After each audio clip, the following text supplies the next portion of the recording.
Week 15 of the fantasy football season, and with playoffs coming up this week in most fantasy leagues, here's a few quarterbacks I would add off the wire this week. First quarterback, Shedeur Sanders of the Cleveland Browns. Shedeur, what a game it was for him, even though I know he's versus Tennessee in Week 14 and a tough loss. He's out there in 92% of fantasy leagues, and so far, through 3 starts, it's been a mixed bag of results. Week 12 at Las Vegas, 209 pass yards, a touchdown, interception. Week 13 versus the Niners, 149 pass yards, a touchdown. And Week 14 with the monster game, like I said, for Sanders, 364 pass yards, 3 touchdowns, interception, 29 rush yards, and a rushing touchdown. So Sanders, we saw the upside, obviously. They let him loose in this ball game, and they were playing catch-up, obviously, this whole game pretty much.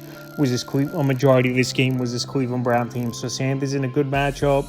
And in a trailing game script, he went out there and he put up numbers, even though it was versus one of the worst teams in the league in Tennessee, with 1 win on the season going in. Even though they did win this game, was Tennessee, but Week 15, a good matchup on paper at the Bears. I know Soldier Field's a tough place to play, and the Bears are coming off a tough loss, throwing an interception in the end zone, going for the tie at the Green Bay Packers. But they do give up the 8th most fantasy points to quarterbacks on the season, and we just saw in a bad snowy weather game Sanders go out there and have a good one in terms of fantasy football. So definitely a quarterback to add this week. The next quarterback, like C.J. Stroud of the Houston Texans. So the Texans coming off a nice victory, 20-10 at the Kansas City Chiefs, where it was a defensive battle in that game. So Stroud, he's been back over the last couple of weeks, and it's been a mixed bag of results. Week 13 at Indianapolis, 276 pass yards and interception. And Week 14 at the Chiefs, 203 pass yards, a touchdown, 5 rush yards. So this week, a good matchup coming up versus the Arizona Cardinals, a defense that really can't stop anyone. Houston back home,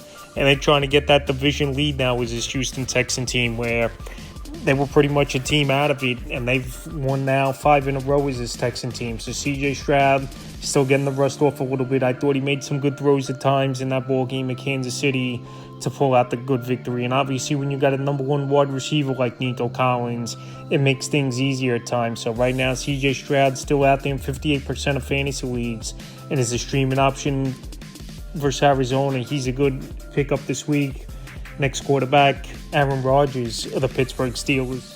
Aaron Rodgers, he was pretty healthy and in a tough matchup of the Baltimore defense that's been improved over the last few weeks here. He went out there and put up one of his better games of the season, is Aaron Rodgers. So the last few weeks, Week 11 versus Cincinnati, 116 pass yards, a touchdown, 8 rush yards. Week 13 versus Buffalo, 117 pass yards.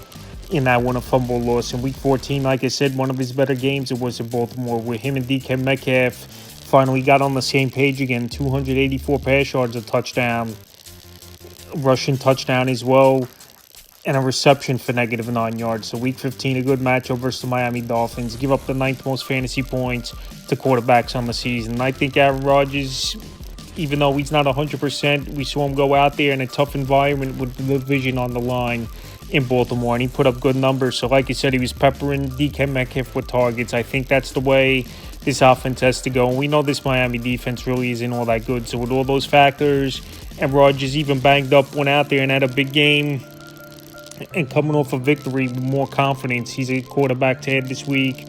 And he's available in tons of fantasy leagues in 76%. Next quarterback, Bryce Young of the Carolina Panthers. Bryce Young, he's out there in tons of leagues as well, coming off a bye week in 83% of fantasy leagues. So the last few games for Young, 2 great games and 1 bad game it's been for him. Week 11 at Atlanta, 448 pass yards, 3 touchdowns, 2-point conversion. Week 12 at San Francisco, 169 pass yards, a touchdown, 2 interceptions, 15 rush yards. And Week 13 in the upset victory versus the Rams that came in, 206 pass yards, 3 touchdowns, 23 rush yards. So this week, good matchup on paper, indoor game, don't have to deal with the outside elements at the Saints. They give up the 18th most fantasy points to quarterbacks on the season. And Bryce Young, they got some options in that offense. Obviously, Tator McMillan having a good rookie season. Jalen Coker finally had a big game before the bye versus the Los Angeles Rams. And a good backfield, the Rico Dotto and Chuba Hubbard. So like I said, they got some playmakers. They got a good matchup coming up.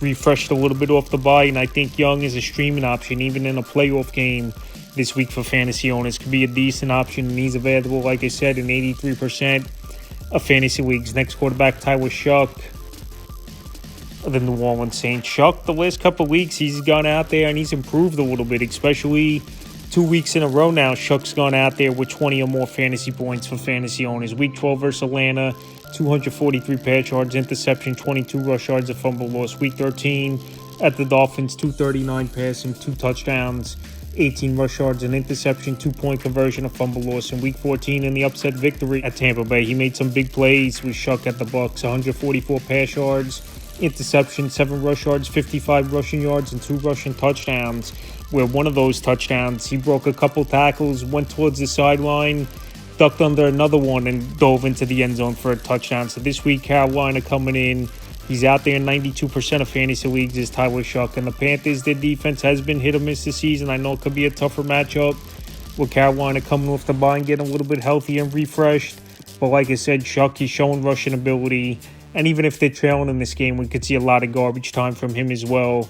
And he's out there in 92% of leagues, like I said, and he's improving weekly, is the rookie Shuck. And the final quarterback, Marcus Mariota of the Washington Commanders. So I don't think it was a great idea where this Commander team was way out of it, 3-9 going into last week's ball game was Washington, for Jaden Daniels to go out there and start, and he re-injured that left dislocated elbow that we saw early in the season. So Mariota, he's been a starter majority of the season for this Commander team. Week 8 at Kansas City, 213 pass yards, a touchdown, 2 windows, 28 rush yards. Week 10 versus Detroit, 213 pass yards, 2 touchdowns, 22 rush yards. Week 11 at Miami, 213 passing, a touchdown, interception, 49 rush yards. And Week 13 versus Denver, 294 pass yards, 2 touchdowns, an interception, 55 rush yards. So this week a slam dunk matchup at the New York Giants. I give up the second most fantasy points to quarterbacks on the season. We know Marcus Mariota, he's got that rushing upside. He's got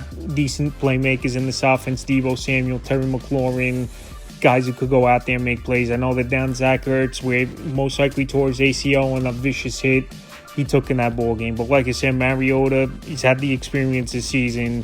He's run the offense pretty well, and this week is a streaming option. Even in a playoff game, he's out there in 92% of fantasy leagues. That's a few quarterbacks I would add off the wire for Week 15 of the fantasy football season.